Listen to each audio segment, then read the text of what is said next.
I want to ask about the card we pulled about the Phoenix and what relevance that has for, if any, for the collective. Because I know what happens in this group is oftentimes significant for what's happening in the collective. So I want to ask about that. Yes, dear ones, in our most recent conversation, we spoke about how you are the shift. You are the change that you wish to make upon this planet, that you wish to see upon this planet. You are the shift. And in this way, truly a new world is being birthed, a new earth, you might say. Not a new geographic earth in another place within your solar system, but your planet Earth rebirthing herself into a higher vibration, into a higher frequency.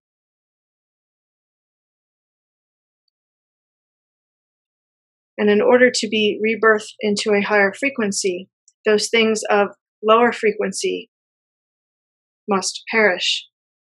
And this is what the Phoenix signifies, is the burning up or the dissolving of the old and the resurrection of this energy transmuted into the higher frequency energy.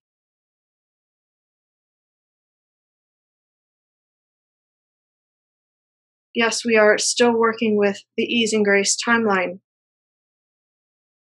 Although in your understanding of linear time, things are speeding up,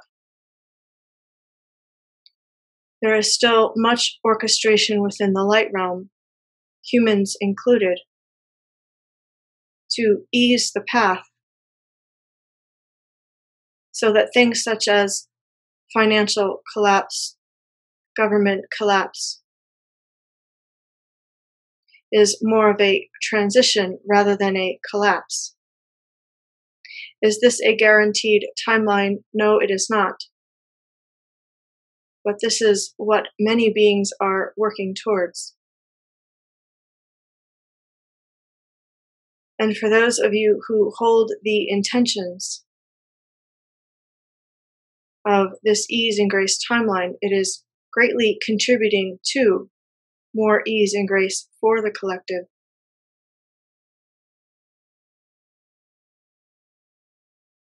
What many of you do not realize is that you have tremendous power in how all of this unfolds. You have tremendous power in the ability for the ease and grace timeline to remain stable. You are the ones creating what is occurring, whether it is consciously or unconsciously. You as humans are the ones creating what is occurring upon your planet. And so I would invite you again to stop giving your power away to what you might call the Cabal or Illuminati, and to reclaiming your power as the creators that you are. I thank you, dear ones. I would like to ask if you could explain to me the dynamics of my multi-dimensional layer self. I recently had this conversation with another being, and so I will bring forth the metaphor that we used in that conversation. If you imagine a mandala with the center point being your soul, and each aspect of yourself represented in one of the designs throughout the mandala. Your multi-dimensional self is infinite, as a mandala could be if you would continue to draw and draw and draw. Now, if you turn that mandala into a three-dimensional design, so that it is not flat on a piece of paper, you have an even more clear representation with your soul being in the middle and each aspect of yourself showing up in different realms and realities, different dimensions, different frequencies, different vibrations, different fractals, many fractal realities overlaying on each other. It is challenging to find language to express this truth. But if you can imagine yourself as a multifaceted being interfacing with many other realms and realities simultaneous to your human aspect, being centered and grounded to your planet Earth and to yourself, you begin to get an idea of how vast you are, how multifaceted you are, how incredibly infinite and expansive you are, and how your eternal being can also evolve and become even more expanded as the artist would continue to draw the mandala, creating new designs within the mandala, and the perimeters growing larger. So it's infinite layers, and how how do I have different dimensions within those layers? I will attempt to describe it this way. Again, if you look at a mandala, and if you take one section where there is a specific design, that design can be one frequency in a certain dimension and represent another frequency if it is in a different dimension. You are a quantum being, an infinite being. Therefore, you can be in many dimensions at once. You can interface with many fractal realities simultaneously. And so there are aspects of yourself that are operating in third dimensional planet Earth, and there are aspects of yourself that are operating in fifth dimensional planet Earth, and there are aspects of yourself that are operating in ninth dimensional energies, and so on and so forth. While you mostly experience in your conscious understanding your human aspect, as you become more and more centered with your human aspect integrated with your soul, you are then able to expand out and experience other realms and realities simultaneous to your human aspect. Many attempt to do this through the use of substances such as marijuana or magic mushrooms or other types of psychedelic substances that take them to other universes and other realms and realities. But if they are not first grounded and integrated in their human body with their soul, it can affect the brain in ways that are not healthy for the human aspect.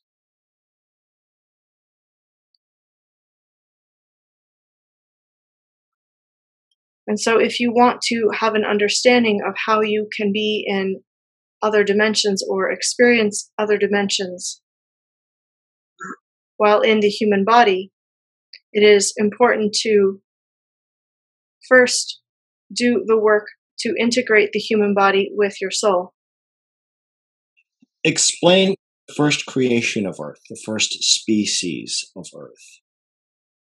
Before there were human beings on planet Earth, before there were animals and more complex forms of beings, there were single-celled organisms that occupied the waters, the rocks, the land, even the air. There are a few scientists who have studied such beings, these single-celled organisms.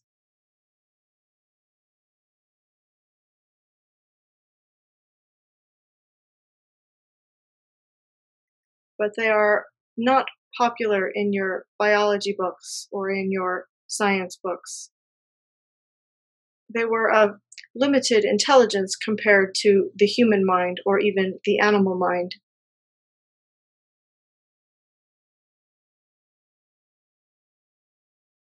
And these beings existed for eons of time, millions and millions of years, before more complex life showed up.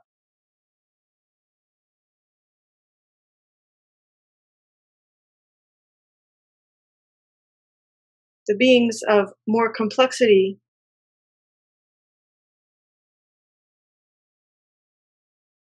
came from within your galaxy and from outside of your galaxy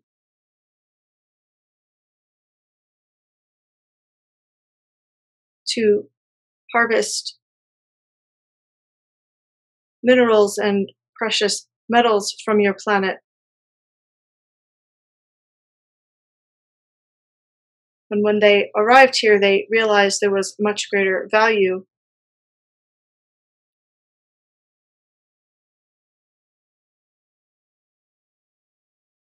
And so they began to populate your planet Earth. Is it true that 15 founder beings took over the incarnation grid of the Earth in the past? And if so, what does Prime Creator plan to do with them? It is true that there were some beings who attempted to take over the incarnation grid.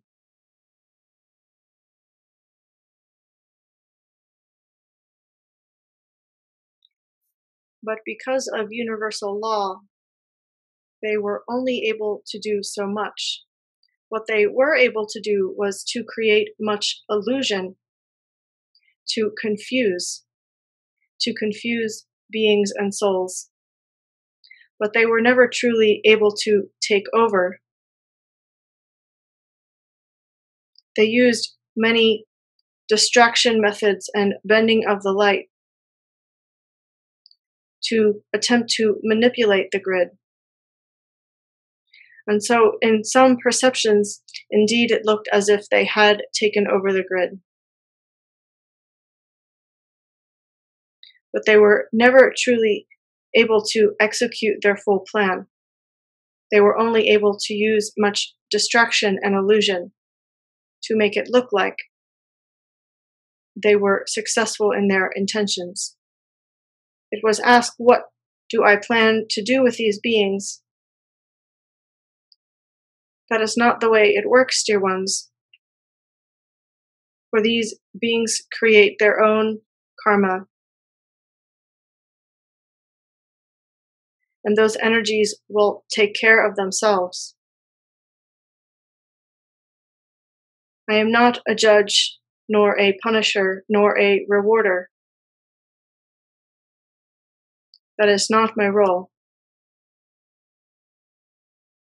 I am simply the highest frequencies of love and light, and I offer the opportunities for expansion, for the awakening of your own love and light as you integrate with me, as you awaken your own Prime Creator within you. I thank you, dear ones. Recently, we had 2 suicides. One was the fashion designer, Kate Spade, and one was the famous chef, Anthony Bourdain. There are people that are saying at least Anthony Bourdain was actually killed because he was to expose a pedophile ring. Is this true? And people are questioning their value system because these people seem to have it all and now they're gone. So I know it's the beginning of people questioning their values. So my question is it true there's something other than suicide here? And what is the significance for the collective awareness? There were definitely forces at work that did not want these beings to reveal what they know, what they knew. These are what you would call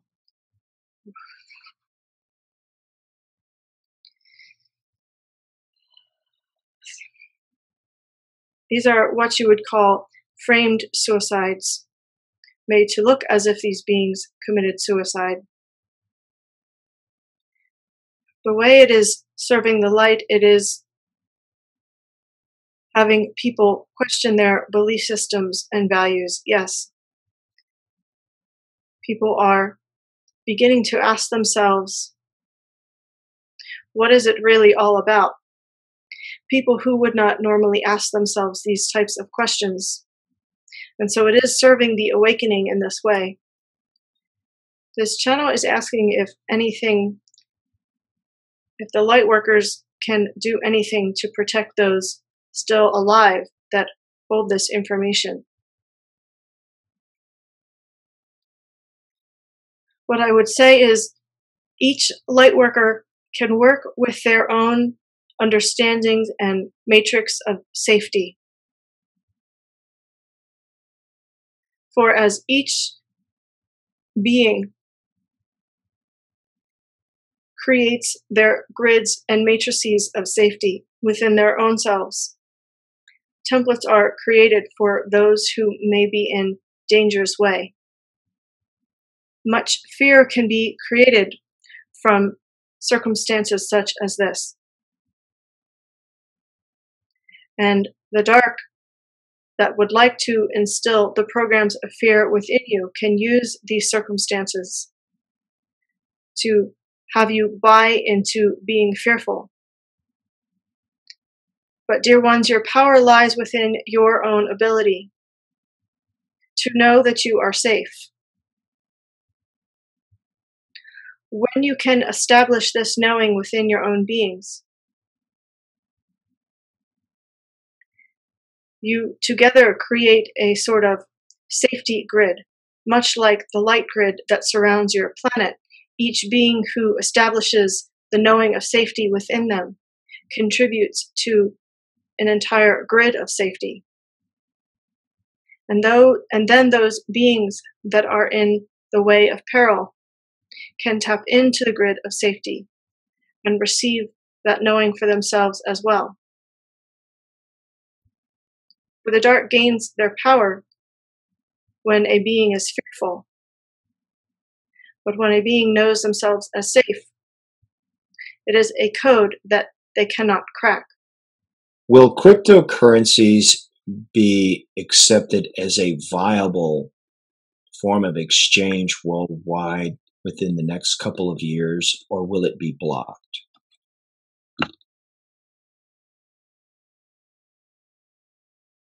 It will not be blocked, but its viability depends on how many would choose to use this form of currency. For if most people on the planet reject this form of currency, it will not be viable for all.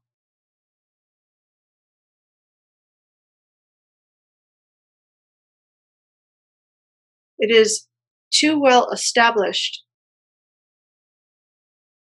for it to be blocked or disassembled. With the current collective, do you see the trend for cryptocurrency usage expanding in the next couple of years or contracting? There is the current timeline of expansion for this, dear one. With the current developments in computer and artificial intelligence, there has been a debate as to whether computer architecture will arrive at consciousness. Is it possible to build a computer-based system where consciousness will manifest? The overall answer is no. The nuances to this answer is that artificial intelligence to some extent will be able to track consciousness, to some extent will be able to track heart codes, soul codes, but it will only be after the fact. In other words, artificial intelligence will not be able to anticipate what is moving through someone's heart. Artificial intelligence will not be able to predict. Therefore, it is a sort of artificial level of consciousness. It is not a soul level consciousness. About the upcoming solstice in this timeline, What can you see? Dear ones, there are very strong alignments that are coming into place for your experience of solstice in June 2018. These alignments bring through more rainbow energy, more divine mother energy, and also some energies that are not quite as easy to work with, the challenging energies that shake you to your core, if you will, to help in showing you any shadow that you need to address. So there is balance because of the rainbow energy, because of the divine mother energy. Those energies will assist you to deal with what will be coming through in terms of the more challenging energies to receive and work with.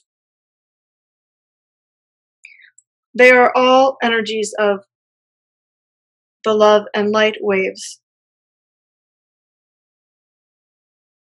There will also be some shadow energies coming through as you are still in a polarity universe. And some on your planet are still wanting to receive the shadow energies.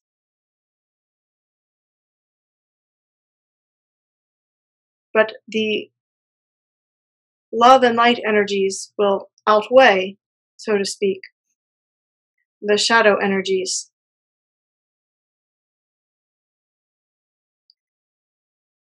The best way to prepare is to work with your hearts and your physical bodies. Work with your physical bodies to stabilize as much as possible by drinking pure water, eating pure food, spending time in nature,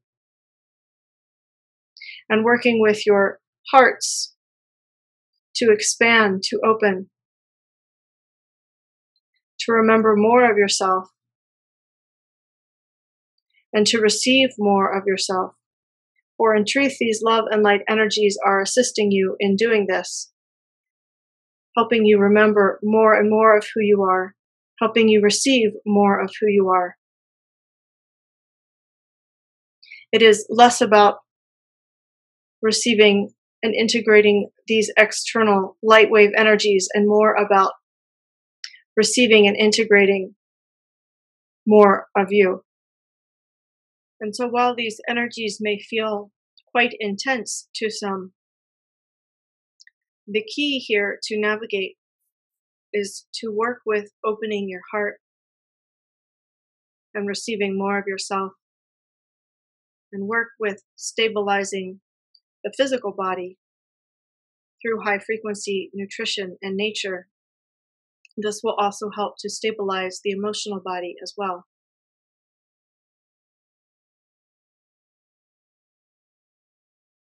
If you have someone in your life who is not willing to do this, the best thing to do is to not push or enforce your ideals on them, but to simply be a model and to do what you can for yourself and to shine your light and be the beacon and to love and accept them as they are.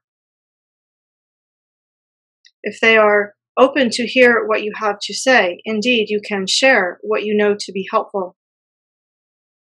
And if they are not open, simply offer them your love and a safe space in which they can be themselves and explore any shadow they are working with. Yes, this takes a high level of mastery, dear ones. But you would not be listening to these messages if you were not capable of this. And so I thank you, dear ones. I thank you. Thank you.